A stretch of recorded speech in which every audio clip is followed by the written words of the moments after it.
সাদা কাপড়ে দাগ লাগিলে সাবান দিলে উঠা যায়, আরে মনের মাঝে দাগ লাগাইলে সাবান দিবি কোন জায়গায়, প্রেম জ্বালায় প্রাণ যায়। রাত্রে যখন মাহফিলে থাকি মা দুঃখিনীটা পাগলের মতো হইয়া যায়, একটা দুইটা তিনটার সময় মোবাইল ফোনে টেলিফোন দিয়া, কিরে বাজান কই আসো, রাস্তাটা নিরাপদ কিনা, রাস্তায় ঘন কুয়াশা আছে কিনা। আমি চিন্তা করলাম আমার স্ত্রীও তো আমার এই খবর নেই না রে, কিন্তু আমার মা প্রতিটা রাত আমার খবর নেওয়ার জন্য মোবাইল ফোনে রিংটোন বাজায়। চিন্তা করলাম ওই মা যদি হারাইয়া যায় আমি সন্তানের খবরটা নিব কে। এখনো তো ভাইয়ের আমার ঘরে গিয়া মুখটা বইরা আম্মা কইয়া ডাকতে পারি, মুখটা বইরা মা ডাকতে পারি। ওই মা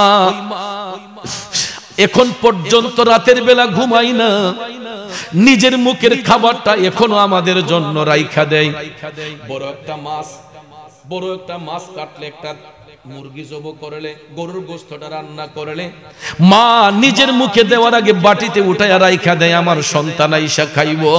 এ বন্ধু, শুধু আমার মা নয়, সমাজের প্রত্যেকটা সন্তানের মা।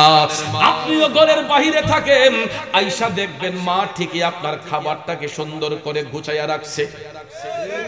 আপনি বাহিরে থাকলেও মা যদি ঘরে থাকে দেখবেন আপনার খাবারটার কোনো অসুবিধা হবে না।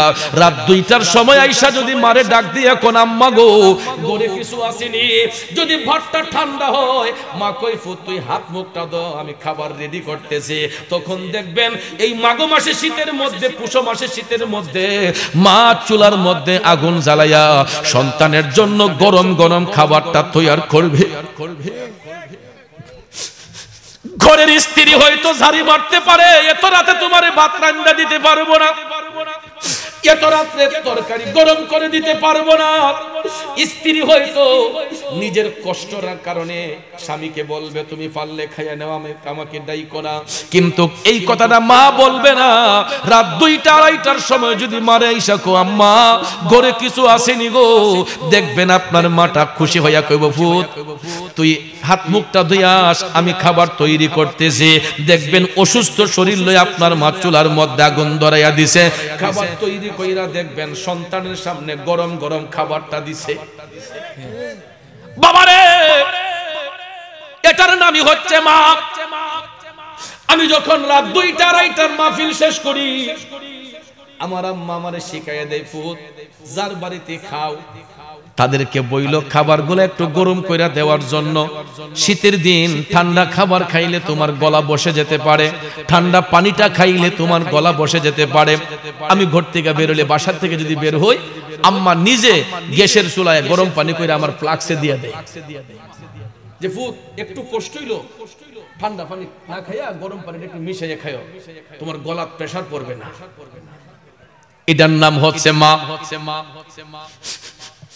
এই জন্য কবি কয় ভেবে দেখো কি করছো এই মায়ের লাগিয়া, মা বিনে বান্ধব নাই রে, মা বিনে বান্ধব নাই রে এই যে সোনার দুনিয়ায়, ভেবে দেখো কি করছো এই মায়ের লাগিয়া। ওরে বিটগড়ের বাবাজিরা, ওই মা দুঃখিনীটা পাগলিনীর মতো হইয়া যায়। বাচ্চাদেরকে যদি খাবারের কষ্ট হয় মাটা পাগলের মতো হইয়া যায়। বাবাজিরা আমার, বন্ধুরা আমার, নবী রাসূলের মধ্যে কেউ হয়েছেন কালিমুল্লাহ, কেউ হয়েছেন খালিলুল্লাহ, কেউ হয়েছেন রূহুল্লাহ, কেউ হয়েছেন জাবিউল্লাহ, কেউ হয়েছেন হাবিবুল্লাহ। ও বিটগড়ের বাবাজিরা, কালিমুল্লাহ শব্দের অর্থ আল্লাহর বন্ধু, খালিলুল্লাহ শব্দের অর্থ আল্লাহর বন্ধু, রূহুল্লাহ শব্দের অর্থ আল্লাহর বন্ধু, হাবিবুল্লাহ শব্দের অর্থ আল্লাহর বন্ধু। প্রত্যেকটা শব্দের একটাই অর্থ হয়, সেটা হলো আল্লাহর বন্ধু। এখন আপনারা বলুন তো, সব বন্ধু কি সমান? বন্ধু বন্ধুর মধ্যে ডিসটেন্স আছে না নাই? যদি একটা এক্সাম্পল দেই, স্কুল কলেজ ইউনিভার্সিটির মধ্যে অনেক শিক্ষক রয়েছেন, সমস্ত শিক্ষক সম্মানের অধিকারী, মর্যাদার দিক দিয়ে কি সবাই এক সমান? প্রশাসনিক ডিপার্টমেন্টে তাকান, অনেক কর্মকর্তা কর্মচারী সরকারি কর্মচারী রয়েছেন, সবাই সম্মানের অধিকারী, মর্যাদার দিক দিয়ে কিন্তু সবাই এক সমান নয়, ঠিক না বেঠিক? একজন প্রিন্সিপাল, একজন ভাইস প্রিন্সিপাল, একজন সিনিয়র শিক্ষক, একজন জুনিয়র শিক্ষক, এই রকম ভাবে দেখবেন অনেক শিক্ষক রয়েছেন, সবাই সম্মানের অধিকারী কিন্তু মর্যাদার দিক দিয়ে সবাই এক সমান নয়। কারণ ক্লাসিফিকেশন রয়েছে। আল্লাহর নবী রাসূলের বেলায় সেম থিং। সমস্ত নবীগণ সম্মানের অধিকারী, সমস্ত নবীগণ সম্মানের অধিকারী, কিন্তু মর্যাদার দিক দিয়ে সবাই এক সমান নয়। এটার কারণ হলো মূসা আলাইহিস সালাম নিজে থেকে ইচ্ছে পোষণ করেছিলেন আমার আল্লাহকে দেখার জন্য। তিনি অ্যাপ্লিকেশন করেছিলেন, রব্বি আরিনি রব্বি আরিনি, আল্লাহ আমি তোমারে দেখতে চাই, আমি তোমারে দেখতে চাই। আল্লাহ তাআলা কইলাম তারানি মূসা, তুমি দেখতে পারবা না। এরপর মূসা নবী কয় আল্লাহ আমি তোমারে দেখতে চাই। বারবার করে বলার পরে আল্লাহ রাব্বুল আলামিন মূসা নবীকে তুর পাহাড়ে ওঠার জন্য আদেশ করলেন। মূসা নবী যখন তুর পাহাড়ের মধ্যে উঠতে গেলেন, আমার আল্লাহ কুদরতের জবান দিয়া ডাক দিয়া কয় বন্ধু মূসা, তোমার পায়ের জুতাগুলা খুলে তুমি তুর পাহাড়ের মধ্যে উঠো। মূসা নবী আল্লাহর অনুমতি পাইয়া, আদেশ পাইয়া পায়ের জুতা খুইলা তুর পাহাড়ের মধ্যে উঠলেন। জোরে বলুন কারে দেখার জন্য? আরো জোরে বলেন কারে দেখার জন্য? আল্লাহ রাব্বুল আলামিনকে দেখার জন্য মূসা আলাইহিস সালাম তুর পাহাড়ের মধ্যে উঠলেন। তারপরে ভাইয়ার আমার, আল্লাহ তাআলা কুদরতের জবান দিয়া ডাক দিয়ে বলতেছেন মূসা, তোমার সামনে একটা নূরের পর্দা দেখা যায়, দেখো তুমি ওই নূরের পর্দাটায় একটু হাত দিয়া উঠাও। মূসা নবী যখন নূরের পর্দার মধ্যে হাত মোবারক রাইখা যখন সামান্য উত্তোলন করলেন, করার সাথে সাথে আমার মওলা পাকের নূর তাজাল্লিতে তুর পাহাড়টা জ্বলে পুরো সরকার হয়ে গেল। তারপর মূসা আলাইহিস সালাম মওলা পাকের নূর মুবারকের তাজাল্লি সহ্য করতে পারে নাই। চিল্লায়া কি সুবহানাল্লাহ বলবেন না? এ বন্ধুরা আমার, বাবাজিরা, চিন্তা করে দেখেন, নিজে থেকে ইচ্ছে পোষণ করেছিলেন, আল্লাহ তাআলা ওঠার অনুমতি দিলেন, কিন্তু নূর তাজাল্লি সহ্য করতে না পারার কারণে এই তুর পাহাড়গুলা জ্বলে পড়ে সরকার হয়ে গেছে। আল্লাহ রাব্বুল আলামিন চিন্তা করলেন, আমার বন্ধু মূসার তো একটা সম্মান আছে, আমি মওলাকে দেখতে চেয়েছিলাম, আমার নূরের তাজাল্লি সহ্য করতে পারে নাই, যেই কারণে আল্লাহ রাব্বুল আলামিন মূসা নবীর পায়ের কারণে তুর পাহাড়কে ধন্য করে দিয়েছেন। ওই তুর পাহাড়ের ছাইগুলাকে আল্লাহ সুরমা হিসেবে কবুল করেছেন। কিয়ামত পর্যন্ত নবীর প্রেমিকগুলা, সমস্ত মুমিন বান্দাগুলা চোখের মধ্যে যেই সুরমাটা লাগায়, এই সুরমা হলো মূসা নবীর কদম মোবারকের উসিলায় আল্লাহ রাব্বুল আলামিন তুর পাহাড়ের ছাইগুলাকে সুরমা হিসেবে কবুল করেছেন। জোরে কি সুবহানাল্লাহ বলবেন না? এরপরে মূসা নবীর উপাধি হয়েছে কালিমুল্লাহ। আব্বাজির আমার, আমাদের মুসলিম মিল্লাতের আদি পিতা হযরতে সাইয়্যিদুনা ইব্রাহিম আলাইহিস সালামের উপাধি ছিল খালিলুল্লাহ। এটা কেন জানেননি? বাদশা নমরুদ যখন ওনাকে অগ্নিকুণ্ডে ফেলে দিয়েছিল, বাদশা নমরুদ যখন আগুনের মধ্যে ফেলে দিয়েছিল, ইব্রাহিম আলাইহিস সালাম টপ টপ করে চোখের পানি ছেড়ে কান্না করেছিলেন।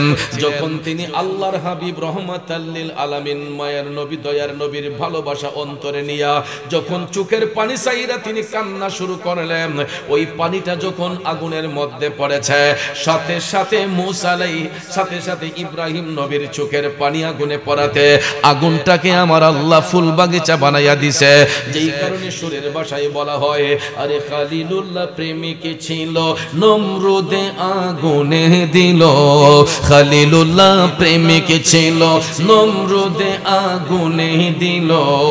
আগুন হইল ফুল বাগিচা প্রেমের কারণে, প্রেমের ডুরি বন্দরে মদিনার শোনে, প্রেমের ডুরি বন্দরে মদিনার শোনে। নূর নবী বানাইলেন আল্লাহ প্রেমের কারণে, নূর নবী বানাইলেন আল্লাহ প্রেমের কারণে, প্রেমের ডুরি বন্দরে মদিনার শোনে। কষ্ট হচ্ছে আমার ভাইয়েরা, একটা জবান বন্ধ রাখবেন না, চিৎকার মেরে বলুন আল্লাহু আকবার। বন্ধুরা আমার, বাবাজিরা, চোখের পানি ছেড়ে ইব্রাহিম নবী কান্না করলেন। ওই কান্নাটাকে আমার আল্লাহ এত পছন্দ করলেন, সাথে সাথে আগুনটা ফুল বাগিচা হয়ে গেছে। আমার আল্লাহ নবীর মহব্বত অন্তরে রাখার কারণে ইব্রাহিম নবীকে লকব দিলেন খালিলুল্লাহ। এই রকম ভাবে ভাইয়েরা আমার, প্রত্যেক নবীগণ নিজে থেকে ইচ্ছে পোষণ করেছিলেন আমার মওলাকে দেখার জন্য, মওলাকে পাবার জন্য। আর স্বয়ং আল্লাহ রাব্বুল আলামিন ইচ্ছে পোষণ করেছিলেন হাবিবুল্লাহর সঙ্গে সাক্ষাৎ করার জন্য। ঠিক না বিঠে? বন্ধুরা আমার, বাবাজিরা, খালিলুল্লাহ শব্দের অর্থ বন্ধু, হাবিবুল্লাহ শব্দের অর্থ আল্লাহর বন্ধু, হাবিবুল্লাহ শব্দের অর্থ আল্লাহর বন্ধু। কিন্তু ওই হাবিবুল্লাহ উপাধিটা আমার নবী নিজ ইচ্ছেতে দেন নাই। অন্য সকল নবীগণ নিজে থেকে ইচ্ছে পোষণ করার কারণে এক একজন নবী এক একটা উপাধি পেয়েছেন, আর আমার নবীর উপাধি দান করেছেন স্বয়ং রাব্বুল আলামিন। কথা বলেন ঠিক কিনা? দয়াল নবীর উপাধি স্বয়ং রাব্বুল আলামিন দিয়েছেন হাবিবুল্লাহ। আর হাবিবুল্লাহ বলে আল্লাহ তাআলা বন্ধুকে এমন একটা জায়গায় নিয়ে দিদার করেছেন যেখানে কোন নবীর আগমন হয় নাই। এই জন্য আল্লাহ তাআলা সূরা বাকারার 253 নম্বর আয়াতে কারিমার শুরুতে বলেছেন, বিসমিল্লাহির রহমানির রহিম, তিলকার রুসুল ফাদ্দালনা বা'দাহুম আলা বা'দিন মিনহুম মান কাল্লামাল্লাহু ওয়া রাফা'a বা'দাহুম দারাজাত। আল্লাহ তাআলা বলে, এ রাসূলগণ, তাদের একজনের চেয়ে আরেকজনকে মর্যাদান্বিত করা হয়েছে। নবী রাসূলের মধ্যে এমন কেউ রয়েছেন যার সঙ্গে আল্লাহ তাআলা কথা বলেছেন, তাদের মধ্যে এমন রাসূল রয়েছেন যাকে আমার আল্লাহ উচ্চ মর্যাদায় ভূষিত করেছেন। আর এর বাস্তবতা হলো সমস্ত নবীগণ 7 আসমান পর্যন্ত সীমাবদ্ধ। 7 আসমানের উপরে অন্য কোন নবীকে ওঠার পারমিশন আল্লাহ দেন নাই, কারণ যত নবী পয়গম্বর পৃথিবীতে পাঠানো হয়েছে সমস্ত নবীগণের সীমাবদ্ধতা 7 আসমান পর্যন্ত। 7 আসমানের উপরে কোন নবীকে ওঠার পারমিশন দেওয়া হয় নাই উইদাউট আওয়ার প্রফেট মুহাম্মদুর রাসূলুল্লাহ সাল্লাল্লাহু আলাইহি ওয়াসাল্লাম। একমাত্র আমাদের নবী ছাড়া সমস্ত নবীগণের সীমাবদ্ধতা 7 আসমান পর্যন্ত। আর আমার নবীর মকাম কোথায়, এই বিষয়ে ইমাম ইশকে মহব্বত আলা হযরত আজিমুল বরকত আহমদ রেজা খান ফাজিল বেরলভী রহমাতুল্লাহ আলাইহি হাদায়ায়ে বখশিশের মধ্যে তিনি চমৎকার ভাষায় লিখেছেন, आसमानों ही ऊपर सब नबी रह गए, आसमानों ही ऊपर सब नबी रह गए, अर्शो आज़म पे पोछा हमारा नबी। चिल्लाए के सुभान अल्लाह बोलबेन ना, আর একটু জোরে বলুন না ইয়া রাসূলুল্লাহ।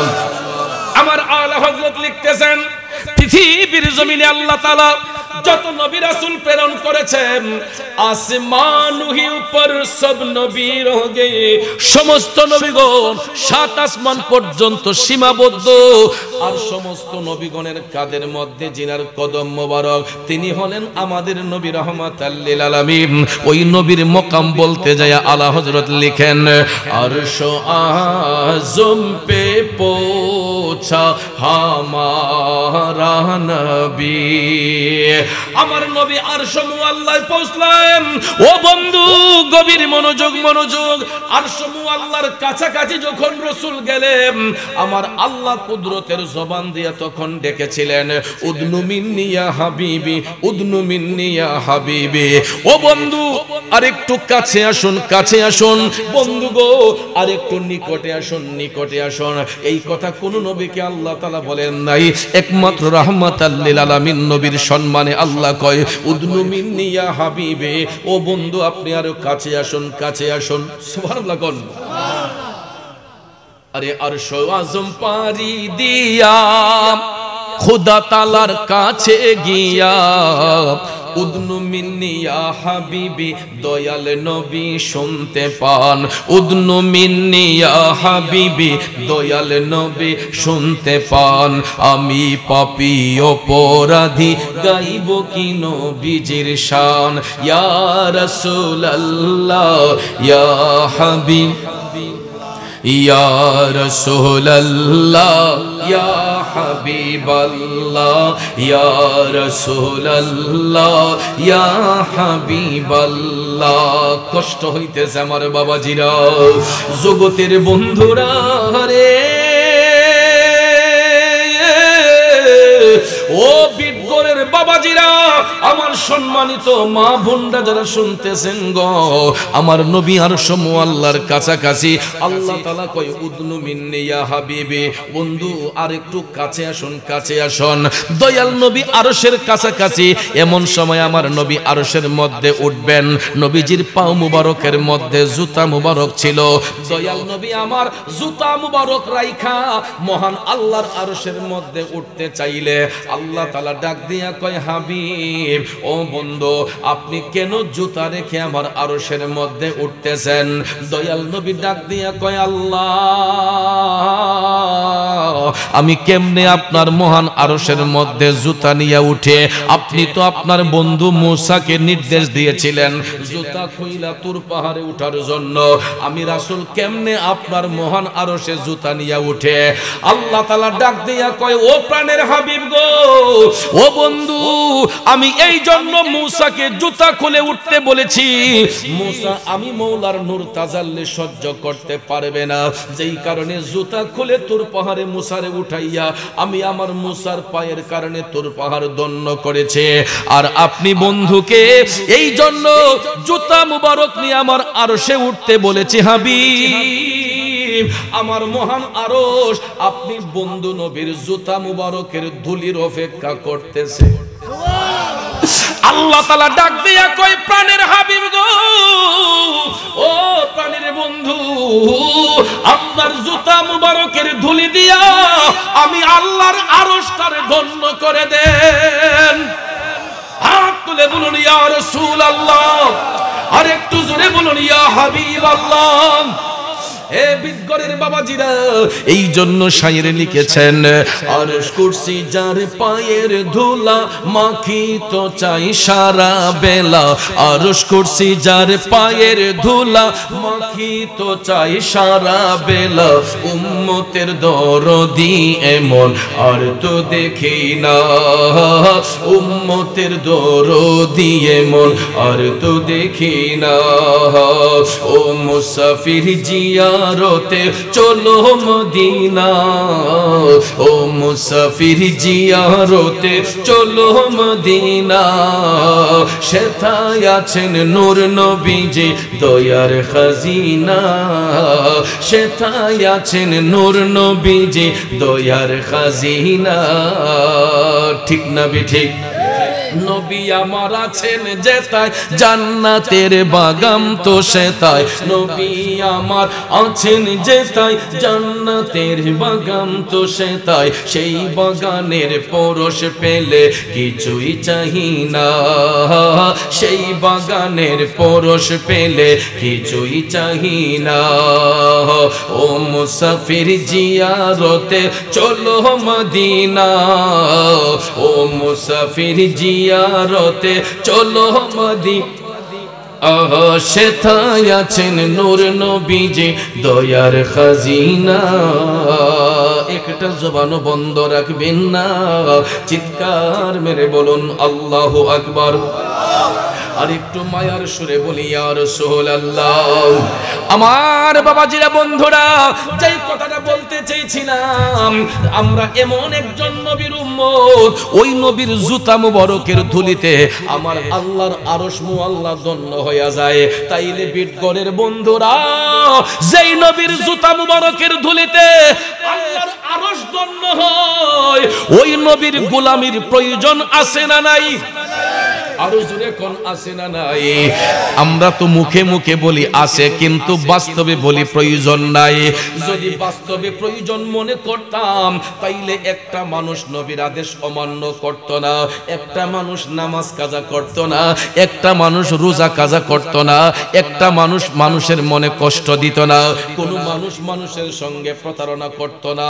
যদি নবীর আদর্শ আমাদের মধ্যে থাকতো, তাইলে অবশ্যই আল্লাহ তাআলা আমাকে আপনাকে বন্ধু রূপে গ্রহণ করে নিতেন। আমরা শুধু আল্লাহর বান্দা, বন্ধু হতে পারলাম না। কারণ বন্ধু যদি হতে হয়, ঈমানটাকে মজবুত করতে হবে। বন্ধু যদি হইতে হয়, তাকওয়াটাকে মজবুত করতে হবে। কিন্তু কেমনে করব? কারণ আমাদের কালটা গুনাহ করতে করতে অন্ধকার হয়ে গেছে, দিলটা পাষাণ হয়ে গেছে, চোখ দিয়ে পানি আসতে চায় না। কারণ আসবেই বা কেমনে? কারণ আমরা তো নিজের দেহ নিয়ে একটা বার রিচার্জ করি না। যেটা নিয়ে গবেষণা করি, মোবাইল ফোন নিয়ে। মোবাইল ফোন চালাইতে চালাইতে যখন এটা ভাইরাস ঢুকে, তখন দেখবেন সেটটা স্লো হয়ে যায়, অনেক সময় হ্যাং মাইরা দেয়। ঠিক না ঠিক? তাইলে এই মোবাইলটাকে চালু করতে গেলে এটাকে রিস্টার্ট দিতে হয়, আর না হলে কম্পিউটারের মধ্যে ঢুকাইয়া এটাকে ফ্ল্যাশ দিতে হয়। ঠিক কিনা বাবা? কম্পিউটারে ঢুকিয়ে ফ্ল্যাশ দিলে পরে দেখবেন মোবাইলটা আবার ওপেন হয়, সুন্দর হয়ে চালু হয়।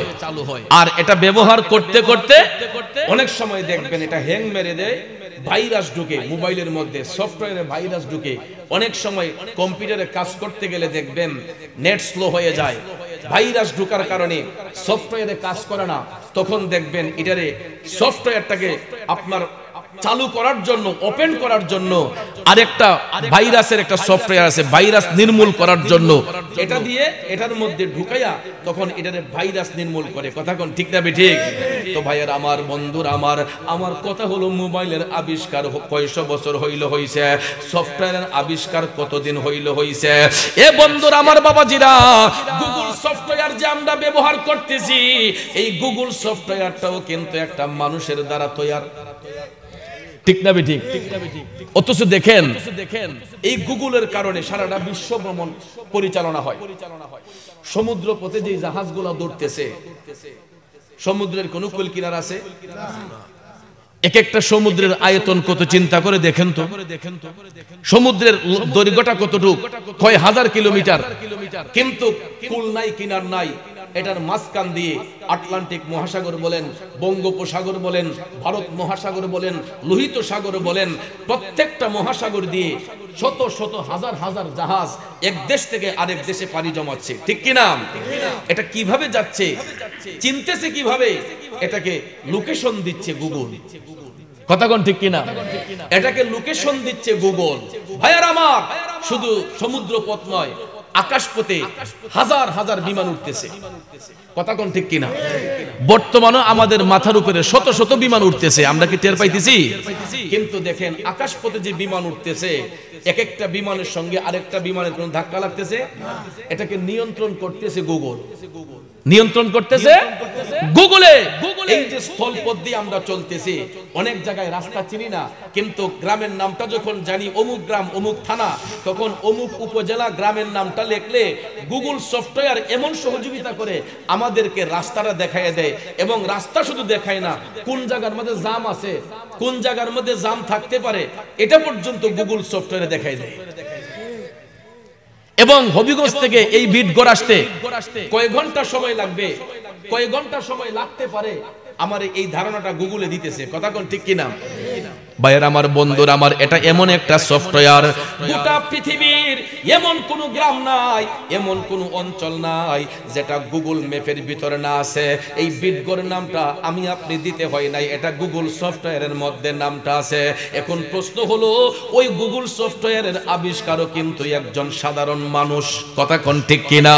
উনি বিজ্ঞান রিসার্চ করে গুগল সফটওয়্যার আবিষ্কার করেছেন, কিন্তু আমার আল্লাহ এর হাজার হাজার বছর আগে আমার আল্লাহ এমন একটা সফটওয়্যার সৃষ্টি করেছেন, আর ওই সফটওয়্যারটা আমার আল্লাহ ফিটিং করে দিয়েছেন আদম সন্তানদের বাম স্তনের 2 আঙ্গুল নিচে।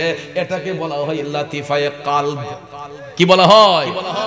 প্রত্যেকটা মানুষের বাম স্তনের 2 আঙ্গুল নিচে আমার আল্লাহ একটা সফটওয়্যার সৃষ্টি করে দিয়েছেন, এটাকে বলা হয় লাতিফায়ে কালব। আব্বা, এটা জন্মের পরে আয়নার মতো পরিষ্কার থাকে, তখন দেখবেন ছোট বাচ্চাগুলার ব্রেনগুলা শার্প থাকে, এদের স্মৃতিশক্তি বেশ মজবুত থাকে, বাচ্চাগুলার মুখস্থ শক্তি বেশি থাকে। আমরা বলি যে বাচ্চাদেরকে তাড়াতাড়ি হাফিজি দিয়ে দেন, এরা তাড়াতাড়ি মুখস্থ করতে পারবে, আর বয়স বাড়ি হইলে স্মৃতিশক্তি কমে যায়, মুখস্থ বিদ্যা কমে যায়। বলেন অনেকে? কখনো না। কারণ বয়স বাড়লে স্মৃতিশক্তি আমাদের কমে না, বরঞ্চ আমরা ভাইরাস আক্রান্ত হওয়ার কারণে আমাদের স্মৃতি কমে যায়। আর একটা বাচ্চা যখন অবুঝ থাকে 12 বছরের আগ পর্যন্ত সে গুনাহ থেকে মাহরুম থাকে, গুনাহ থেকে সে বঞ্চিত হয়, কারণ সে গুনার দিকে দাবিত হয় না। কারণ জন্মের পরে নাবালক যতক্ষণ থাকে, শাবালক হওয়ার আগ পর্যন্ত বান্দার কাল পরিষ্কার থাকে। কি থাকে? কাল পরিষ্কার থাকে। তখন ভাইয়ার আমার মুখস্থ বিদ্যা বেশি হয়, স্মরণ শক্তি মজবুত থাকে, স্মরণ শক্তি মজবুত থাকে। কিন্তু বয়সটা যখন 12 বছর ওভার হয়ে যায়, একটা মেয়ের যখন মেন্স হয়ে যায়, একটা পুরুষের যখন শাবালক হয়, 12 বছর ওভার হলে কিছু কিছু আলামত দ্বারা বোঝা যায় ছেলেটা বালেগ হয়েছে। অনেকে স্বপ্নের ঘরে এটা বুঝতে পারে, অনেকে বাস্তবতার মধ্যে অনেকেই বুঝতে পারে।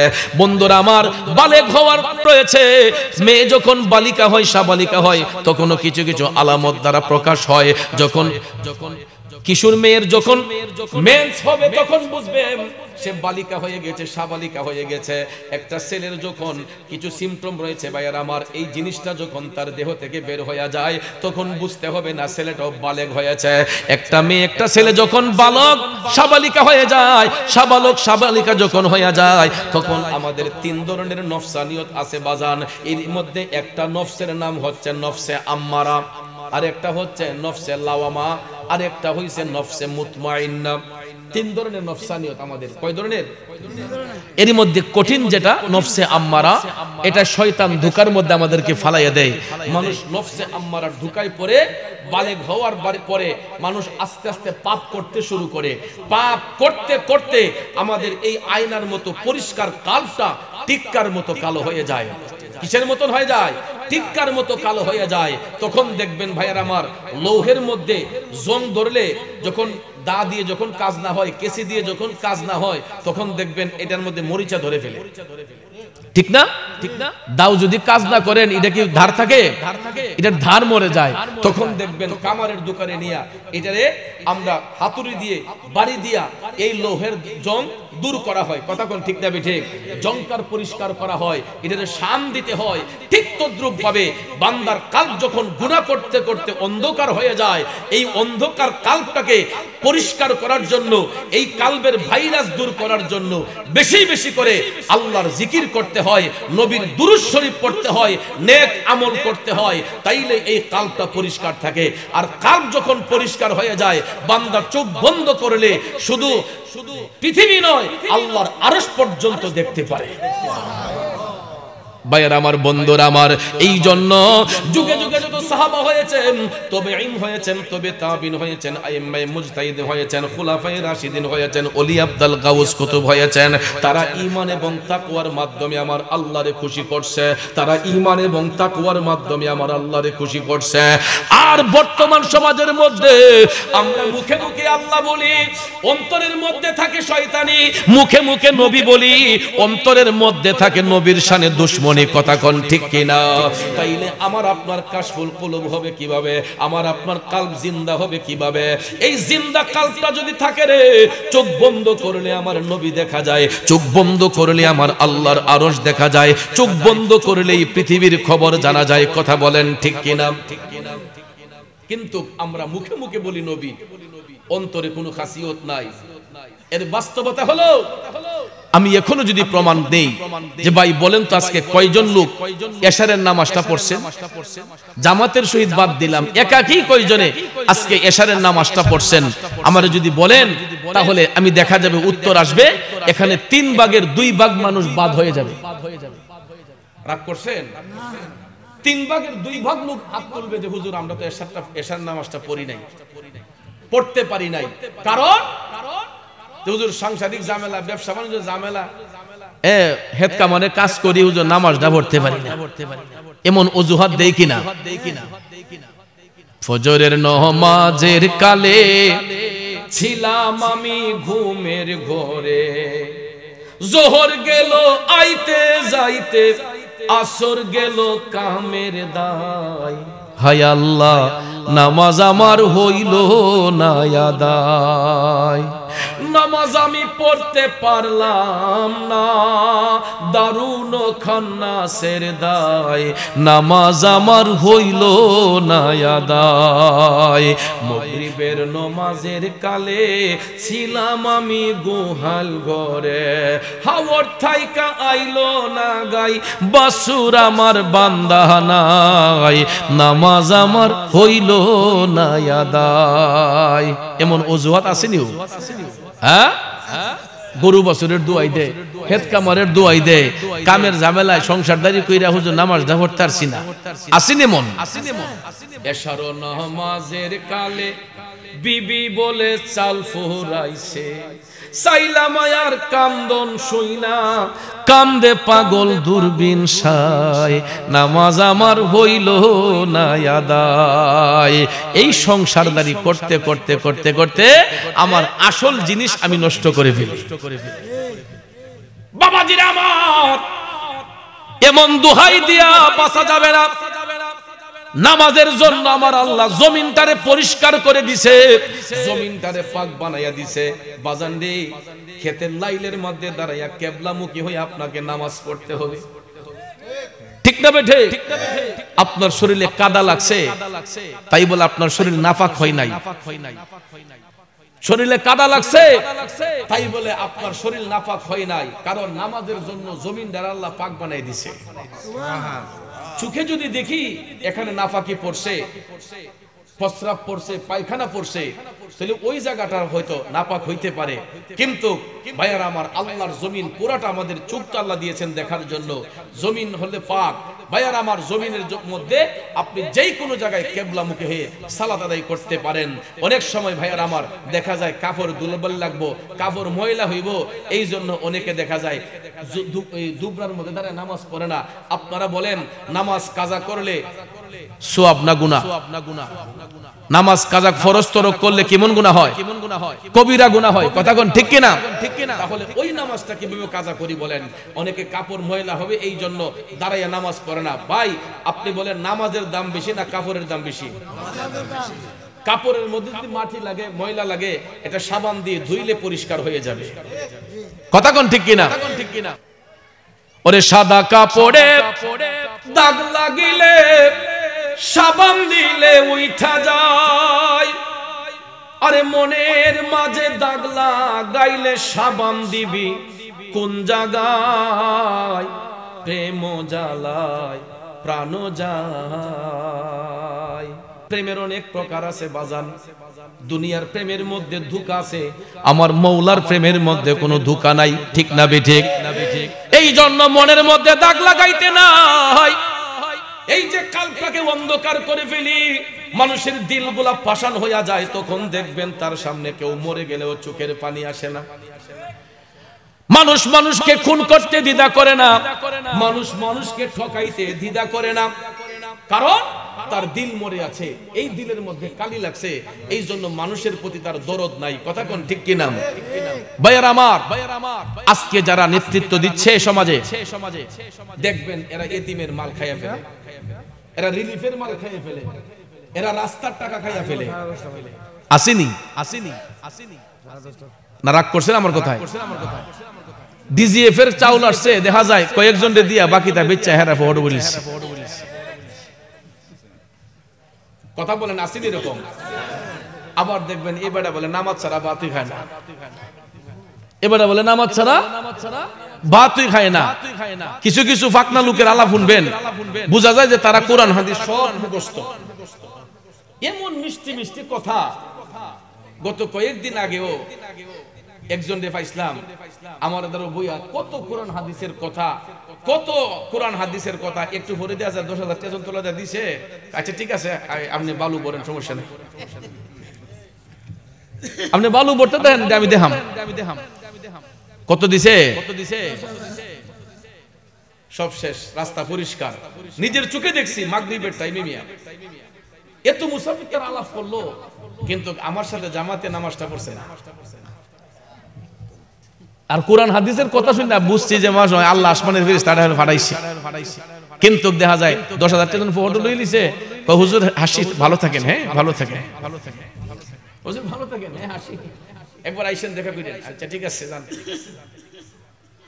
ওরে মূর্খের দল বিচারপতি, মন রে না জানে আইনের নীতি, করে কেবল নিজের ক্ষতি, ঘুষ নিষেধ খায়। প্রেমের বাজারে দেখি মানুষ নাহি পাই, ববের বাজারে মানুষ সীমা শঙ্কা নাই। প্রেমের বাজারে দেখি মানুষ নাহি পাই। খারাপ লাগতেছে। আজকে যদি এখানে একটা যাত্রা পালার আয়োজন হইতো, লোকের অভাব হইতো না। এখানে একটা গান বাজনার আসর দিলে মানুষের কমতি হতো না। 10 টাকা বান্ডিল দি, 20 টাকা বান্ডিল দি আগে লই লিলে, আকিস বিড়ি, ডারবি বিড়ি, কত বিড়ি আইয়া খাইয়া ধুম মেলে লইলে। এরপরে যখন লারাডা দি লইলে, তখন দেখলেন ঠিক না ঠিক, দুমদুমায়া টাকা সাল লইলে। কিন্তু আজকে এখানে নবীর প্রেমের বাগান কিছুটা জায়গা এখনো অসম্পূর্ণ রয়েছে। তাইলে বাজার আবার বলেন চিন্তা করে, আজকে যদি এখানে প্রেমের বাগান সাজানো হয়েছে, প্রেমিক নাই, কিন্তু ভবের বাজার যদি সাজানো হইতো, লোকের অভাব হইতো না। কথা কোন ঠিক না ঠিক? ভাইয়ার আমার, বন্ধুরা আমার, সমাজটা নষ্ট হয়ে গেছে অযোগ্য ব্যক্তিগুলাকে যোগ্যতার আসন দেওয়ার কারণে, অযোগ্য ব্যক্তিগুলাকে যোগ্যতার আসনে বসানোর কারণে আজকে সমাজ নষ্ট হয়ে গেছে বাজান আমার। কারণ সাধারণ মানুষগুলা বড় নিরুপায় হয়ে গেছে, চতুর্দিকে শুধু অশান্তি আর অশান্তি। ঠিক না ঠিক? এ বন্ধু, রাষ্ট্র পরিচালনা করেছিলেন আমার দয়াল নবীজি। ওই নবীর আদর্শে আদর্শিত হয়ে রাষ্ট্র পরিচালনা করেছেন হযরত আবু বকর সিদ্দিক। ওই নবীর আদর্শে আদর্শিত হইয়া রাষ্ট্র পরিচালনা করেছেন হযরতে উমর ইবনুল খাত্তাব রাদিয়াল্লাহু তাআলা আনহু। বাজান, আল হাক্কু মুররুন, সত্য কথা তিতা লাগবে, কিন্তু সত্যটাকে গ্রহণ করবেন। আব্বারে, এটা মিশকাত শরীফের বর্ণনা। হযরতে উমর ইবনুল খাত্তাব রাদিয়াল্লাহু তাআলা আনহু যখন মদিনার রাষ্ট্রনায়ক, মদিনার গভর্নর নিযুক্ত হইলেন, রাষ্ট্র পরিচালনা তিনি কিভাবে করতেন? এতটা সম্পদ রাষ্ট্রীয় তহবিলের মধ্যে হযরতে উমর ইবনুল খাত্তাব ইচ্ছে করলে এটার অপব্যবহার করতে পারতেন কিনা? কিন্তু তিনি এমন সরকার, যিনি একটা কাপড়ে দিনের বেলা অফিসিয়াল কাজ কইরা রাত্রে বেলা ঘুমাইবার আগে ওই কাপড়টারে ধুইয়া আবার লাইরা দিতেন, সকাল বেলা ওই কাপড়টা পিন্দা আবার অফিসিয়াল কাজ কাম করতেন। মদিনার সরকার চিন্তা করে দেখেন, কাপড় যদি এক সাইডে ছিঁড়ে যাইতো, ইডার আবার জোড়া তালি দিয়া সুন্দর করে সেলাই কইরা আবার ইডারই সুন্দর কইরা পইরা তিনি রাষ্ট্রীয় তহবিলের কোনো অর্থ নিজের ব্যক্তি স্বার্থে ব্যবহার করেন নাই। আর আমরার দেশে তো একবার হইতে পারলে সারছে, সারা জীবন আর কিছু লাগে না। ঠিক না ঠিক? এ নবীর প্রেমিকেরা, গভীর মনোযোগ, দুঃখের কথা বলবো কি একটু শুনুন, রাষ্ট্র পরিচালনা কেমনে করতে হয়। হযরতে উমর ইবনুল খাত্তাব রাদিয়াল্লাহু তাআলা আনহু মদিনার অলিতে গলিতে রাতের অন্ধকারে তিনি হাঁটতেন। দিনের বেলা অফিসিয়াল কাজ করতেন, রাতের বেলা তিনি মদিনার অলিতে গলিতে হাঁটতেন। কারো কোনো দুঃখ বেদনা আছে কিনা, কারো ঘরের মধ্যে কোনো সাই সমস্যা আছে কিনা এটা বুঝার জন্য হযরতে ওমর ইবনুল খাত্তাব রাদিয়াল্লাহু তাআলা আনহু ওনার সেক্রেটারিকে সাথে নিয়ে তিনি রাতের অন্ধকারে মদিনার অলিতে গলিতে হাঁটতেন। হাঁটতে হাঁটতে হাঁটতে দেখা যায়, হঠাৎ একদিন দেখা যায় একটা ঘরের দরজা খোলা, ঘরের ভিতরে মিটমিট করে আলো জ্বলতেছে, মিটমিট করে আলো জ্বলতেছে। ওই মিটমিট করে আলো জ্বলতে দেখা হযরতে ওমর ভাবলেন নিশ্চয়ই ওই ঘরের মধ্যে কোনো প্রবলেম আছে, সমস্যা আছে। তিনি হাইটা হাইটা ঘরের দেয়ালের মধ্যে গিয়া পিঠ দিয়ে হেলান দিয়া দাঁড়াইলেন। সুবহানাল্লাহ বলেন। সুবহানাল্লাহ। অথচ তিনি মদিনার সরকার, ঘরের মধ্যে দেয়ালের মধ্যে হেলান দিয়া দাঁড়াইলেন। হঠাৎ করে শোনা যায় কান্নার শব্দ। তিনটা বাচ্চা ঘরের ভিতরে খাবারের জন্য বেকুল হইয়া কান্না করতেছে। তিনটা বাচ্চা খাবারের জন্য কান্না করতেছে। ওই ঘরের মধ্যে কোনো খাবার নাই, ঘরের ভিতরে কোনো খাবার নাই, কারণ ছেলেদের বাবা দুনিয়াতে নাই। ওই মা দিনের বেলা কাঠ কুড়াইয়া, দিনের বেলা কাঠ কুড়াইয়া কাঠ বিক্রি করে খাবার নিয়ে আসতো। কিন্তু একদিন শরীর অসুস্থ হওয়ার কারণে, মায়ের শরীরটা খারাপ হওয়ার কারণে ওই মা কাজ করতে পারে নাই, এই জন্য ঘরের মধ্যে খাবার আনতে পারে নাই। আব্বারে এখন হয়তো আমাদের ঘরের মধ্যে পর্যাপ্ত পরিমাণ খাবার আছে, কিন্তু কোনো এক সময় ছিল মানুষ দিনে আনতো দিনে খাইতো। একদিন খাইলে পরের দিনের খাবার থাকতো না, এমন পরিবার ছিল না? দিনে আনতো দিন খাইতো, কিন্তু সব দিন তো এক সমান যায় না। একদিন মায়ের শরীরটা খারাপ, অসুস্থ মা কাজ করতে পারে নাই, কাঠ কুড়াইতে পারে নাই, কাঠ বিক্রি না করার কারণে বাচ্চাগুলা খাবারের জন্য কষ্ট কইরা, এরা পেটের ক্ষুধা তো আর নিবারণ করতে পারে না, বাচ্চাগুলা চোখের পানি ছেড়ে কান্না করতেছে। বাবাজিরা রে, খাবার যদি না থাকে, সন্তান যদি মা বাবার কাছে খাবারের আবদার করে, দেখবেন নিজে না খাইয়া হইল মা বাবা চেষ্টা করে তার বাচ্চাদেরকে খাওয়াইতে। যেই বাবা সংসার চালায় ওই বাবা বুঝে একটা সংসার চালাইতে যে কত পরিশ্রম করতে হয়, কতগুলা পেরা মাথার মধ্যে নিতে হয়, কত টেনশন মাথায় নিয়ে যে একটা সংসার চালাইতে হয়। যেই বাবা সংসার চালায় ওই বাবাটাই শুধু বুঝতে পারে, ঠিক কিনা বলেন? আমার বিটগলের বন্ধুরা, বাচ্চাগুলা যখন খাবারের জন্য কান্না করতেছে, তাদের মা চুলার মধ্যে খাবারের ডেকচি বসাইয়া, ডেকচির মধ্যে পানি দিয়া, এই পানির নিচে আগুন ধরাইয়া শুধু জাল দিতেছে।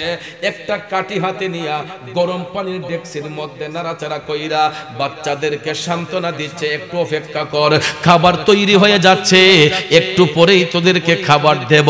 আপনারা বলুন, ডেগের ভিতরে কোনো খাবার আছে? মার ধারণা হইল যে পানির মাঝে নাড়তে নাড়তে বাচ্চাগুলো তো মনে করবে আম্মা খাবার তৈরি করতেছে, হ্যাঁ, তো এগুলা কামতে কামতে আমার বাচ্চাগুলো ঘুমাই যাইব। কি হইব? বাচ্চাগুলো ঘুমাই যাইব। ঘুমাই গেল তার কান্না করবে না।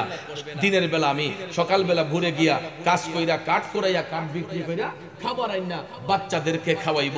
এটার নাম হইল মা। যেই সংসারে মা থাকে, যেই সংসারে বাবা থাকে না, ওই সংসারের হালটা ধরে একমাত্র তার মা। এটা প্র্যাকটিক্যালি প্রমাণ পেয়েছি আমি নিজে। আমার বাবা আমার এলাকার একটানা 20 বছর চেয়ারম্যান ছিলেন। কয় বছর? 20 বছর একটা লোকে চেয়ারম্যানই করলে, এবার আর কি টাকা পয়সা কমতে আছে? আল্লাহর কসম, আমার আব্বার ওফাতের পরে আমার আব্বার ব্যাংক অ্যাকাউন্টে মাত্র 2000 টাকা আছে। কয় হাজার? 2000 টাকা ছিল ব্যাংক অ্যাকাউন্টে।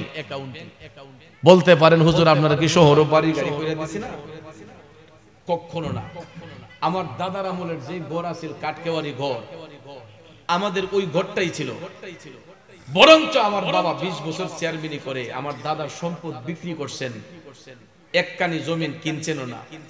আরো আমার দাদার সম্পদ বিক্রি কইরেও আমাদের জন্য 160 কানি জমি রেখে গেছে। সেই বাবার সন্তান, কিন্তু ক্যাশ ক্যাপিটাল ছিল না, গৃহস্থী ধান জমিনের মধ্যে হয়তো বর্গা দিয়ে যেগুলা পাইতাম এগুলা দিয়ে আমাদেরকে পড়াশোনা করাইতেন। বাবা মারা যাওয়ার পরে 26 বছর হয়েছে, আমার বাবা দুনিয়াতে নাই আজকে 26টা বছর। এই 26টা বছর জীবনের সাথে যুদ্ধ করে আমার মা আমরা 6টা ভাই বোনকে মাস্টার ডিগ্রি কমপ্লিট করাইছে। 6টা সন্তান এমএ পাস করা বাপ নাই দুনিয়ায়। ঈদের পিছনে সবচেয়ে বড় অবদান আমার মা মাসিয়াতার সৈয়দ জাদি দরবেশ সাহেব হুজুরের গর্বিত সন্তান আমার মা। আমরা 6টা ভাই বোনরে মানুষের মতো মানুষ করতে গিয়া সবচেয়ে বড় ত্যাগ যেই জিনিসটা স্বীকার করছে আমার গর্ভধারিণী মা। 6টা সন্তানরে এমএ পাস করানো একটা ঘরে সাধারণ কথা নয়, তাদের বাবা দুনিয়াতে নাই। আমার মা ইচ্ছা করলে আমাদের একজনকে বিদেশে পাঠাইতে পারতেন, একটারে দোকানে দিতে পারতেন, আরেকজনকে গৃহস্থিতে লাগাইতে পারতেন, কিন্তু আমার বাবার আদর্শ ছিল আমি মরে গেল আমার সন্তানগুলারে মানুষ বানাইও। জানি না আমরা মানুষ হতে পারছি কিনা, কিন্তু আমার মা কোনোদিন আমাদেরকে কুপরামর্শ দেন নাই, কোনোদিন কাউকে ক্ষতি করার কথা বলেন নাই, কোনোদিন কোনো মানুষের হক নষ্ট করার শিক্ষা দেন না। আমাদেরকে এমন শিক্ষা দিয়েছেন, ওই শিক্ষাটা নেওয়ার কারণে আজকে দেশ বিদেশ ঘুরতেছি। এখনো ঘর থেকে বের হলে মা দুঃখিনী পাগলিনীর মতো হয়ে যায়। রাত্রে যখন মাহফিলে থাকি মা দুঃখিনীটা পাগলের মতো হয়ে যায়।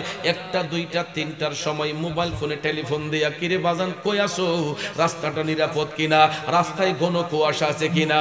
আমি চিন্তা করলাম আমার স্ত্রীও তো আমার এই খবর নেই না রে, কিন্তু আমার মা প্রতিটা রাত আমার খবর নেওয়ার জন্য মোবাইল ফোনে রিংটোন বাজায়।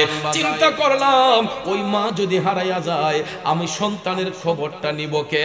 এখনো তো ভাইয়ার আমার ঘরে গিয়া মুখটা বইরা আম্মা কইয়া ডাকতে পারি, মুখটা বইরা মা ডাকতে পারি। ওই মা এখন পর্যন্ত রাতের বেলা ঘুমাই না, নিজের মুখের খাবারটা এখনো আমাদের জন্য রাইখা দেয়। বড় একটা মাছ কাটলে, একটা মুরগি জব করলে, গরুর গোশতটা রান্না করলে মা নিজের মুখে দেওয়ার আগে বাটিতে উঠাইয়া রাইখা দেয়, আমার সন্তান আইসা খাইব।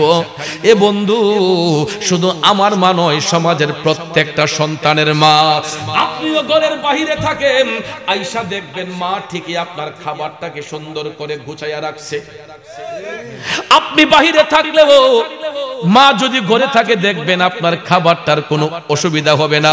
রাত 2টার সময় আইসা যদি মারে ডাক দিয়ে কোন আম্মা গো ঘরে কিছু আসেনি, যদি ভাতটা ঠান্ডা হয় মা কই ফুত তুই হাত মুখটা দাও আমি খাবার রেডি করতেছি, তখন দেখবেন এই মাঘ মাসে শীতের মধ্যে, পুষ মাসে শীতের মধ্যে মা চুলার মধ্যে আগুন জ্বালাইয়া সন্তানের জন্য গরম গরম খাবারটা তৈরি করবে। ঘরের স্ত্রী হয়তো ঝাড়ি মারতে পারে, এত রাতে তোমারে ভাত রান্না দিতে পারবো না, এত রাত্রে তরকারি গরম করে দিতে পারবো না।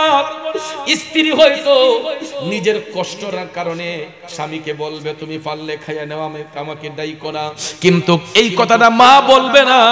রাত 2টা 2:30টার সময় যদি মারে আইসা কো আম্মা ঘরে কিছু আসেনি গো, দেখবেন আপনার মাটা খুশি হইয়া কইব ফুত তুই হাত মুখটা ধুইয়া আস, আমি খাবার তৈরি করতেছি। দেখবেন অসুস্থ শরীর লয়ে আপনার মা চুলার মধ্যে আগুন ধরাইয়া দিছে, খাবার তৈরি কইরা দেখবেন সন্তানের সামনে গরম গরম খাবারটা দিছে। বাবারে, এটার নামই হচ্ছে মা। আমি যখন রাত 2টা 2:30টার মাহফিল শেষ করি, আমার আম্মা আমারে শিখাইয়া দেয় ফুত যার বাড়িতে খাও তাদেরকে বইল খাবারগুলো একটু গরম কইরা দেওয়ার জন্য। শীতের দিন ঠান্ডা খাবার খাইলে তোমার গলা বসে যেতে পারে, ঠান্ডা পানিটা খাইলে তোমার গলা বসে যেতে পারে। আমি ঘর থেকে বের হলে, বাসার থেকে যদি বের হই, আম্মা নিজে গ্যাসের চুলায় গরম পানি কইরা আমার ফ্লাক্সে দিয়ে দেয় যে ফুত একটু কষ্ট হইলো, ঠান্ডা পানি না খাইয়া গরম পানিটা একটু মিশাইয়া খাইও, তোমার গলার প্রেসার পড়বে না। এটার নাম হচ্ছে মা। এই জন্য কবি কয় ভেবে দেখো কি করছো এই মায়ের লাগিয়া, মা বিনে বান্ধব নাই রে, মা বিনে বান্ধব নাই রে এই যে সোনার দুনিয়ায়। ভেবে দেখো কি করছো এই মায়ের লাগিয়া। ওরে বিটগড়ের বাবাজিরা, ওই মা দুঃখিনীটা পাগলিনীর মতো হইয়া যায়। বাচ্চাদেরকে যদি খাবারের কষ্ট হয়, মাটা পাগলের মতো হইয়া যায়। হযরত উমর রাদিয়াল্লাহু তাআলা আনহু ঘরের দেয়ালের মধ্যে পিঠ লাগাইয়া দাঁড়াই আছেন, বাচ্চাগুলা কান্না করতেছে। মা দুঃখিনী গরম পানির ডেকসির মধ্যে কাটি নাইরা সান্ত্বনা দিয়ে কয়, অপেক্ষা কর, খাবার তৈরি হয়ে যাচ্ছে।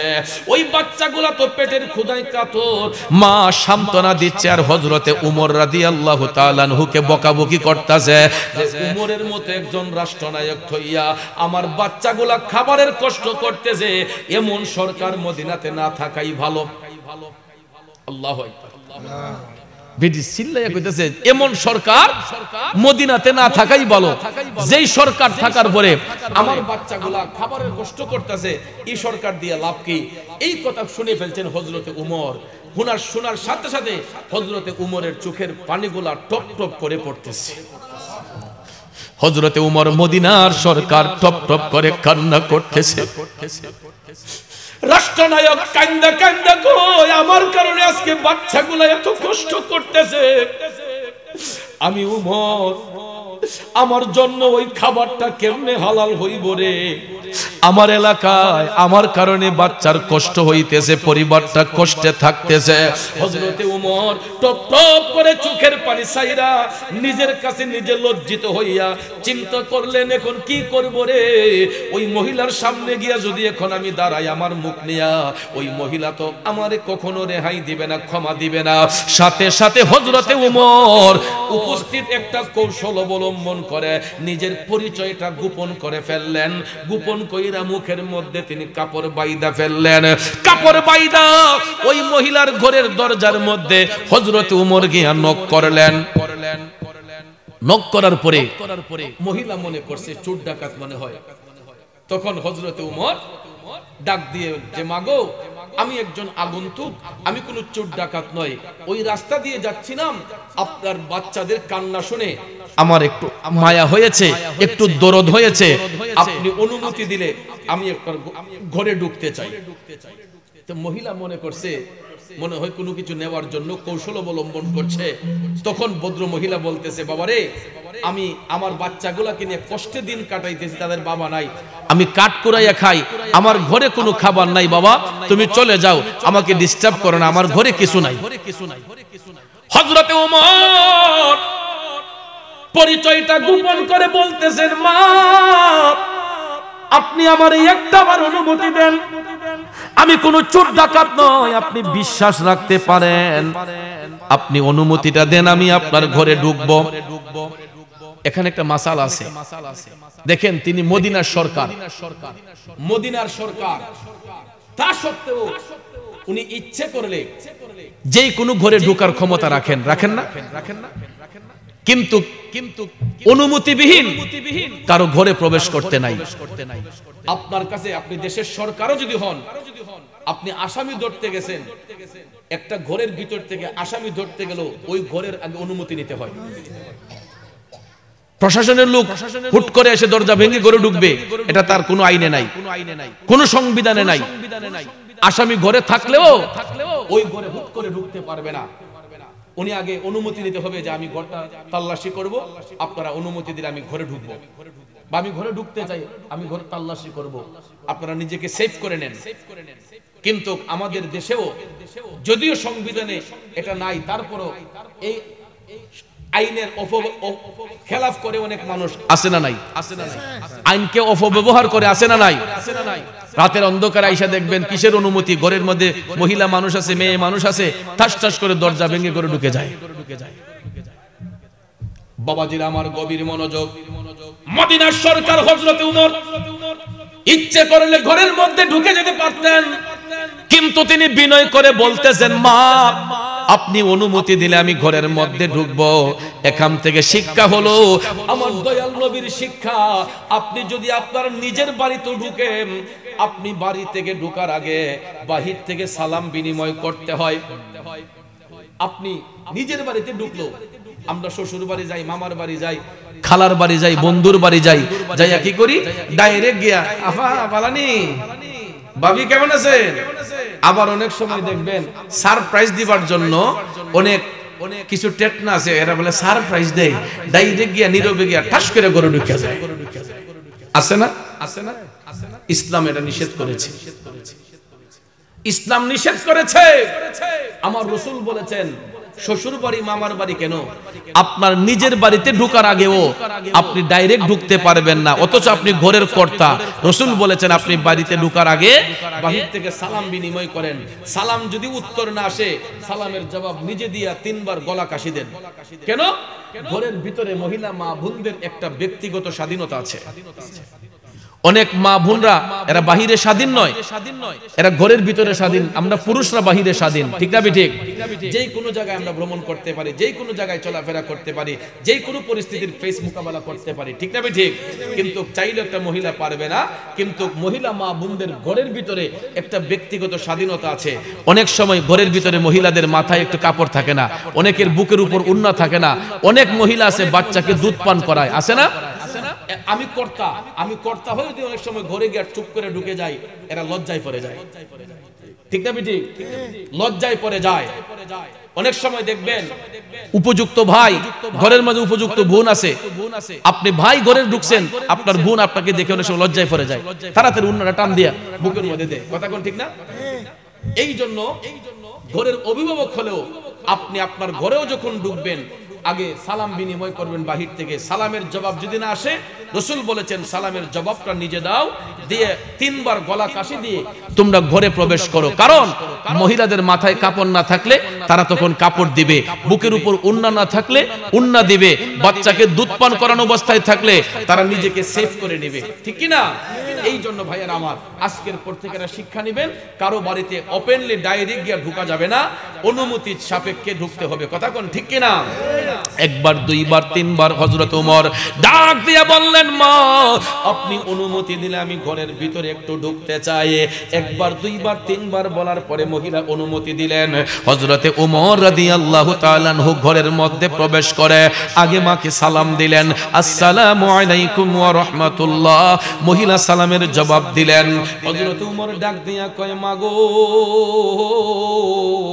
আপনার বাচ্চাগুলা কিসের জন্য কান্না করতেছে? তখন ওই মহিলা ডাক দিয়া কয়, বাজান ছেলের বাবা নাই, ছেলেদের বাবা দুনিয়াতে নাই, আমি মহিলা মানুষ হইয়া আমি পাহাড়ের ভিতরে যাইয়া কাঠ করাইয়া কাঠ বিক্রি কইরা আমার বাচ্চাদেরকে কাঠ বিক্রি কইরা না রান্না করে খাওয়াই। আজকে আমার শরীরটা ভালো না, আমি অসুস্থ, এই জন্য কাঠ করাইতে পারি নাই, কোনো খাবারও আনতে পারি নাই। এখন বাচ্চাগুলা তো আর পেটের ক্ষুধা নিবারণ করতে পারে না, আমি মা না হয়ে একটু কষ্ট করলাম, কিন্তু আমার অবুঝ বাচ্চাগুলা এরা তো পেটের ক্ষুধা সহ্য করতে পারে না, এই জন্য পেটের ক্ষুধায় বাচ্চাগুলা কান্না করতেছে। তখন হযরত ওমর নিজের পরিচয় গোপন রাইখা তিনি বললেন, মাগো ও মা আপনি যদি অনুমতি দেন আমি আপনার বাচ্চাদেরকে কিছু সহযোগিতা করতে চাই। মহিলা তখনও চিনতেছে না তিনি হযরত ওমর। তখন এই বিডি হযরত উমরের সামনেই উনারে বক্তাছে, কয় উমরের মতো একটা রাষ্ট্রনায়ক থইয়া আমার ঘরের প্রতি তার কোনো দরদ নাই, আর আপনি আইছেন আমার বাচ্চাদের প্রতি দরদ দেখাইতে। বাবা রে, আমারে আমার মতো থাকতে দেন, যেখানে সরকারে কোনো খবর লয় না, আপনি আর কি নিবেন? হযরত ওমর তখনও তিনার পরিচয় দিচ্ছেন না, মুখের মধ্যে কাপড় বাঁধা, টপ টপ করে চোখের পানিগুলা পড়তেছে। ওমর ডাক দিয়া বলতেছেন, মা ও দরদি মা আপনি আমার একটাবার অনুমতি দেন, আমি কিছু খাবার আপনার বাচ্চাদের জন্য নিয়ে আসতে চাই। অনুমতি পাইয়া হযরত ওমর বললেন, মাগো আমি আবারও আসবো আপনার দরজায়, আপনি কিন্তু আমাকে তাড়াইয়া দিবেন না। এই বলিয়া বাচ্চাদের দরদি হইয়া হযরতে ওমর রাদিয়াল্লাহু রাদিয়াল্লাহু তাআলা আনহু ঘর থেকে বের হইয়া তিনি হাইটা হাইটা চলে গেলেন, বাইতুল মালের মধ্যে, খাদ্য গুদামের মধ্যে, যেখানে গোডাউন যেটাকে বলা হয়, খাবার যেখানে মজুদ করে রাখা হয়, সেই খাদ্য গুদামে বাইতুল মালে চলে গিয়া হযরত ওমর ওনার পার্সোনাল সেক্রেটারিকে নিয়ে গেলেন, একটা আটার বস্তায় ধরলেন। সেক্রেটারি বলতেছে, হুজুর আমার মাথায় দেন। হযরত ওমর কয়, কেন? অন্যায় করছি আমি, আর সাজা ভোগ করবেন আপনি, এটা হইতে পারে না। অন্যায় করেছি আমি, সাজা ভোগ করবেন আপনি, হতে পারে না। হযরত ওমর টান দিয়ে আটার বস্তাটা নিজের মাথার মধ্যে বহন করলেন। দেখো রে বন্ধু, সরকার কারে কয়, রাষ্ট্রনায়ক কারে কয়, দেখো বন্ধু। হযরত ওমর বাইতুল মাল থেকে, খাদ্য গোদাম থেকে আটার বস্তাটা নিজের মাথার মধ্যে নিয়া হযরত ওমর হাইটা হাইটা আবার চলে গেলেন ওই মহিলার বাড়িতে। বাহির থেকে ডাক দিলেন, মা আপনি অনুমতি দিলে আমি আবার ঘরে ঢুকতে চাই। কণ্ঠস্বর শুনে মহিলা বুঝতে পারলো তিনি হযরতে, এই আগের ব্যক্তিটা হযরত ওমর পরিচয় দেন নাই, মুখে কাপড় বাঁধা, দেখা যায় আটার বস্তা নিয়ে ঘরের মধ্যে যখন নামাইলেন, মহিলা অবাক হয়ে গেছে। এবার হযরত ওমর ডাক দিয়া কয়, মাগো আপনি অনুমতি দিলে আমি আপনার রান্নার ঘরে একটু ঢুকতে চাই। দেখো বন্ধু, রাষ্ট্রনায়ক কারে কয়, যদি কোনো কারণে স্লিপ হয়, এটা কেমনে মদিনার সরকার পূরণ করতেছে, ওই গ্যাপটা তিনি কেমনে পূরণ করে দেখেন। হযরত ওমর অনুমতি চাইলেন, মা আপনি অনুমতি দিলে আমি রান্নার ঘরে একটু ঢুকতে চাই। মহিলা বলে, আপনার যা খুশি তাই করেন, আমার আর কোনো বাধা নাই। হযরত ওমর এবার আটার বস্তাটা নিয়ে রান্নার ঘরে গেলেন, কিচেন রুমে গেলেন, যাইয়া দেখতেছেন ডেক্সির মধ্যে শুধু গরম পানি, এই গরম পানিগুলা বলকা উঠতেছে, আসলে ডেগের মধ্যে কোনো খাবার নাই। এই দৃশ্য দেখা হযরত ওমর ঠপ ঠপ করে চোখের পানি ছাইরা কাঁদতেছে। একটা মা যে বাচ্চাদের প্রতি কত দরদি হয়, মা যে সন্তানের প্রতি কেমন দরদি হয়, হযরত ওমর ডেক্সিটার দিকে তাকাইয়া ঢেকরাইয়া ঢেকরাইয়া কান্না করতেছে। আরে আজকে আমি উমরের একটু নজরদারি না থাকার কারণে বাচ্চাগুলো আজকে অনাহারে মরতেছে, কষ্ট কইরা ঘুমাইছে। সঙ্গে সঙ্গে আটার বস্তার মুখটা খুলিয়া হযরত উমর এই গরম পানির মধ্যে আটা ঢাইলা দিলেন, ডেক্সির আটাগুলা গোলাই করলেন। আটাগুলা গোলাই করে হযরত উমর নিজের হাতে রুটি বানাইলেন। একটা নয়, দুইটা নয়, অনেকগুলা রুটি বানাইয়া মদিনার সরকার হযরত উমর রুটিগুলা সুন্দর করে ভাইজা নিলেন। সাথে সাথে পকেট থেকে একটা মধুর বোতল বের করলেন হযরত উমর, নিজের হাতে মধুর বোতলটা বের করে এই মধুর বোতলের মুখটা খুইলা রুটিগুলা একত্রিত কইরা হযরত উমর বাচ্চাদেরকে ঘুম থেকে জাগাইলেন। বাচ্চাগুলারে ঘুম থেকে জাগাইয়া হযরত উমর বাবা যেই রকম সন্তানগুলাকে বুকের মধ্যে কুলের মধ্যে আগলায়া রাখে রে, হযরতে উমর ওই বাচ্চাগুলাকে নিজের কুল মুবারকের মধ্যে বসাইয়া রুটির মধ্যে মধু মিশাইয়া বাচ্চাদের মুখে খাবার দিতেছেন। ভাইয়ের আমার, অনেকগুলা রুটি বাচ্চাগুলা পেট ভরে খাইলো। খাওয়ার পরে বাচ্চাগুলার পেটের ক্ষুধা নিবারণ হয়েছে। এরা বলে আলহামদুলিল্লাহ, আমাদের পেট ভরে গেছে। হযরতে উমর এবার দেখতেছেন বাচ্চাগুলার মুখের মধ্যে হাসি।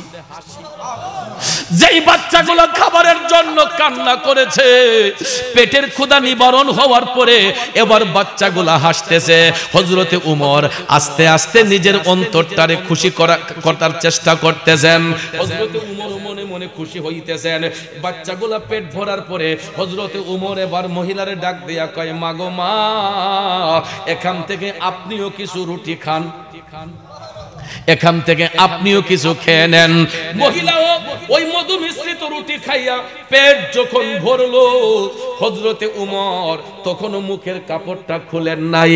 মহিলার পেট ভরলো, বাচ্চাগুলার পেটের ক্ষুধা নিবারণ হলো। এবার হযরতে উমর মহিলারে ডাক দিয়া কয়, মাগো আর কোনো ক্ষুধা আসেনি? মহিলা কয়, না, আমাদের আর কোনো ক্ষুধা নাই।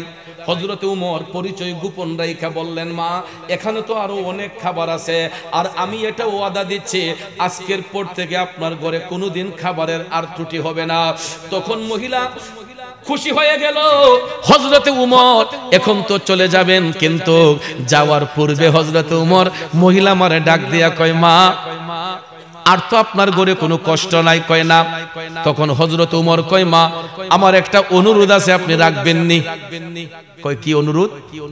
হযরতে উমর পরিচয় গোপন রাইখা বলতেছে, মা অনুরোধটা হইলো, যেহেতু এখন আপনার ঘরে খাবার আছে আর খাবারের সংকটও হবে না, তাইলে আপনি হযরত উমর রে মাফ কইরা দেন। মা আপনি হযরত উমর রে মাফ কইরা দেন। তখন মহিলা কয় যে খাবার না দিলেন আপনি, আমার বাচ্চাদেরকে দেখাশোনা করলেন আপনি, তো উমর রে আমি মাফ করতাম তো, উমরের জন্য আপনারা তো দরদ কেন? তখন তিনি পরিচয় গোপন রাইখা বলতেছে, মাগো একজন রাষ্ট্রনায়ক রাষ্ট্র পরিচালনা করতে গিয়া স্বাভাবিক ভুল ত্রুটি থাকতে পারে। হযরত উমর জানতেন না তোমার বাচ্চাগুলা যে এমন অবহেলিত, আর এখন আমার মাধ্যমে তিনি যেহেতু খবর পাইবেন আর তো তোমার ঘরে কোনো খাবারের সমস্যা হবে না, তাইলে এই উসিলায় তুমি উমরে মাফ করো। তখন মহিলা কয়, আমি এক শর্তে মাফ করব। তিনি বলেন, শর্তটা কি? ভদ্র মহিলা ডাক দিয়া কয়, উমরকে আমি রাষ্ট্রনায়ক মানি না, আপনার মতো লোক যদি মদিনার রাষ্ট্রনায়ক হয়, আপনার মতো লোক যদি মদিনার রাষ্ট্রনায়ক হয়, তাইলে এই শর্তে আমি উমরকে ক্ষমা করতে পারি। এখন তো ক্লিয়ার হওয়ার সঙ্গে সঙ্গে মহিলার অভিযোগ শুনলেন, মহিলার দাবি দেওয়া শুননা হযরতে উমর এবার মুখের কাপড়টা খুললা ডাক দিয়া কয়, দরদি মা একটাবার ফিরে তাকাও না আমার দিকে গো মা। মহিলা যখন ঘাড় ফিরাইয়া তাকাইছে, তাকাইয়া দেখে হযরতে উমর ইবনুল খাত্তাব রাদিয়াল্লাহু তাআলা আনহু তার সামনে দাঁড়ায় আছে। এ বন্ধু, যেই উমরের পায়ের শব্দ শুনলে শয়তান পর্যন্ত পলায়া যায়, যে উমরের পায়ের শব্দ শুনলে শয়তান পর্যন্ত পালায়া যায়, ওই উমরের সামনে মহিলা এতক্ষণ কথাবার্তা বলেছে, তিনার পরিচয়টা গোপন ছিল। এবার যখন মুখের কাপড়টা সরানো হলো, মহিলা যখন দেখতেছে তিনি হযরতে উমর, এই মহিলার তো কাঁপুনি শুরু হয়ে গেছে। আয় হায় রে, এতক্ষণ কার সাথে আমি এই কথাগুলা বললাম? এত বড় মদিনার সরকার, আমি সরকারের বিরুদ্ধে কথা বলছি আর উনি নিজে নিজে কান পাইতা শুনছে, না জানি আমার এখন কেমন সাজা হয়। এই বলে মহিলা যখন কাঁপতে শুরু করলো, হযরতে উমর ডাক দিয়া কয়, মা সাবধান, তুমি কাঁপতেছো কেন? তুমি ভয় পাচ্ছ কেন? অন্যায় করেছি আমি, আর ভয় পাইবা তুমি, এটা হইতে পারে না। মারে মা, আমি ওমর জানতাম না তোমার বাচ্চাগুলা যে খাবারের কষ্ট করে মাগো রাষ্ট্র পরিচালনা করতে যাইয়া কিছু ভুল ত্রুটি আমার হইতেই পারে। এই জন্য মা আমি তোমার কাছে ক্ষমা চাই, আমি ওমরকে ক্ষমা করো, আজকের পর থেকে আর কোনোদিন তোমার ঘরে খাবারের অভাব হবে না। মহিলাটা কান্দা কান্দা কয়, হুজুর আপনি আমারে ক্ষমা করেন, আমি জানতাম না আপনি যে হযরত উমর। হযরত উমর কয়, মা বাদ দাও, আমার দায়িত্ব আমাকে পালন করতে দাও, আগে বলো আমারে ক্ষমা করছো নিয়ে। মহিলা ডাক দিয়া কই, হুজুর আমি অন্তর থেকে আপনারে ক্ষমা কইরা দিলাম। আর আমরা এই সমাজের মধ্যে নেতার বিরুদ্ধে যদি হক কথাগুলা বলতে যাইয়া নেতার দুষ্ট একটু দইরা দেই, এই এর নীরবে ঠামাই লাইস, ঠিক না বেঠি? নীরবে ঠামাই লাইস, হে দিয়ে আমার শহরের উপরে কথা কইছে, ঠিক না বেঠি? কিন্তু মদিনার রাষ্ট্রনায়ক নিজের কানে অভিযোগগুলো শুনলেন, তিনি বুঝতে পারলেন যে আমার এখানে ত্রুটি আছে। কথা কোন, ঠিক না বেঠি? দায়িত্বের মধ্যে এখানে একটু অবহেলা হয়েছে, এই জন্য হযরত উমর নিজেই অনুতপ্ত হয়ে ভদ্র মহিলার ঘরে খাবারও পৌঁছিয়েছেন, তার কাছে ক্ষমা চেয়ে আসছেন। এটাই হলো মমতার লক্ষণ, এটাই হচ্ছে ন্যায়ের আদর্শ। কথা বলেন ঠিক কিনা? যুবক ভাইয়ের আমার, রাগ করছেন আমার কথায়? যেই কথাটা বলতে চেয়েছিলাম, ওই সমস্ত কাজ করতে পারে একমাত্র তারা যাদের কাশফুল কুলুব হয়, অন্তর চক্ষু যাদের পরিষ্কার হয়, কাল্ব যাদের জিন্দা হয়। এরা চোখ বন্ধ করলে শুধু দুনিয়া দেখে না, এরা আল্লাহর আরশ পর্যন্ত দেখতে পায়, ঠিক কিনা বলেন? তাইলে ওই কাল্পটাকে পরিষ্কার করা দরকার আছে নি? কথা বলেন আছে না? ওই কাল্পকে যদি পরিষ্কার করতে হয়, কালবের মধ্যে বেশি বেশি করে আল্লাহর জিকির জারি করতে হবে। আল্লাহর জিকির দিয়ে এই কাল্পটাকে পরিষ্কার করতে হবে। লৌহের জং যদি হাতুড়ি দিয়ে বাড়ি দিলে পরিষ্কার হয়, কালবের মধ্যে আল্লাহর জিকির দিলে কাল্ব নূরান্বিত হয়। কিন্তু আজকাল দেখা যায় কাল্ব পরিষ্কার করব দূরের কথা, কেউ যদি কালবের জিকির করে, কাল্বকে নূরান্বিত করার জন্য আমরা আলগা থেকে তামাশা করি এবং ওই ব্যক্তির নিয়ে আমরা মস্কারা করি, আল্লাহর জিকিরকে নিয়ে ক্রিটিসাইজ করি, আল্লাহর স্মরণ অন্তরে না রেখে দেখা যায় আমরা আরো এদিক সেদিক ঘোরাফেরা করে মন্দচারী করে মানুষের গীবত নিয়ে ব্যস্ত থাকি। কিন্তু ভাইয়ার আমার পায়ে হাত ধরে বলবো, কখনো গীবত করা যাবে না, মানুষের ক্ষতি করা যাবে না। মানুষ মানুষের জন্য, কথা কোন ঠিক না বেঠে? কষ্ট দিয়েছে আপনাদের? একটু দুরূদ শরীফ পড়েন, আল্লাহুম্মা সাল্লি। আপনি তো বলছিলেন 11:15 ওভার হয়ে গেছে। মুহাম্মাদ আল্লাহুম্মা সাল্লি আলা সাইয়্যিদিনা আদনা বিয়ানা